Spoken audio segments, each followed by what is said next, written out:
বাসায় সন্ধ্যা হলে চা নাস্তার মধ্যে অনেককে দেখি আমি বিস্কিট আর চা দিয়ে খেয়ে ফেলে, কিন্তু আমার বাসায় আমার বাচ্চারা সেটা একদমই খেতে চায় না। তো ওদের জন্য আমার কিছু না কিছু তৈরি করতে হয়। এখন আমি ভেবে চিন্তে নিয়েছিলাম, কালকে অনেকগুলো ছোলা আমি ভাজি করেছিলাম, কিন্তু আপনাদের সাথে আমি ব্লগটাও শেয়ার করেছিলাম, আমি লাইভে ছিলাম, সেটার ব্লগও গিয়েছে, তো আপনারা দেখেছিলেন আশা করি। তো আসসালামু আলাইকুম, সবাই কেমন আছেন? আলহামদুলিল্লাহ আমরাও ভালো আছি। তো আপনারা দেখতে পাচ্ছেন আজকের ব্লগটা আমি বিকালে চা নাস্তা দিয়ে স্টার্ট করেছি। আশা করি আজকের ব্লগটা আপনাদের কাছে ভালো লাগবে। ভালো লাগলে অবশ্যই আমার পেজে লাইক, কমেন্ট অ্যান্ড শেয়ার করতে ভুলবেন না।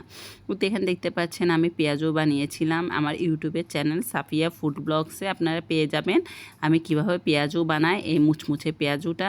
আশা করি যে আমার পেঁয়াজু খেয়েছে সবাই প্রশংসায় পঞ্চমুখ, বলে যে কিভাবে বানিয়েছি। তো এটা আমার ইউটিউব চ্যানেলে আছে, আপনারা চাইলে ওখান থেকে ঘুরে আসতে পারেন, সাফিয়া ফুড ব্লগসে।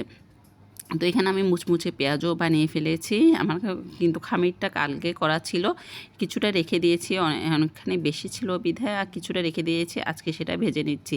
আমার ছেলে তো নাছোড়বান্দা, ও এগুলো খাবে না, ছোলা পেঁয়াজু বা চনা বুট যেটাই বলো, তো ও খাবে না, ওর জন্য এখন আমি পরোটা ছেঁকে নিচ্ছি। এখানে আমার জন্য শুধু আমি 1 কাপ চা বানাবো।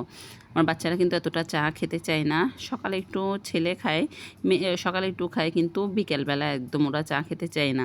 ওই তো কিছু না কিছু এই জন্য আমার ঝামেলা করতে হয়। এখন আমি চাটা বানিয়ে নিচ্ছি। চা তো সবাই বানাতে পারেন, এখন একটু আপনাদের সাথে শেয়ার করছি। আমি বিকাল থেকে ব্লগটা স্টার্ট করছি বিধায় আপনাদের সাথে শেয়ার করছি। তো এখানে আমি চাটা বানিয়ে নেবে, এখানে আমি পরিমাণ মতো দুধ দিয়েছি, চিনি দিয়েছি। তো এখানে আমি এখন চা নাস্তা নিয়ে বসে যাব, সন্ধ্যায় চা নাস্তা।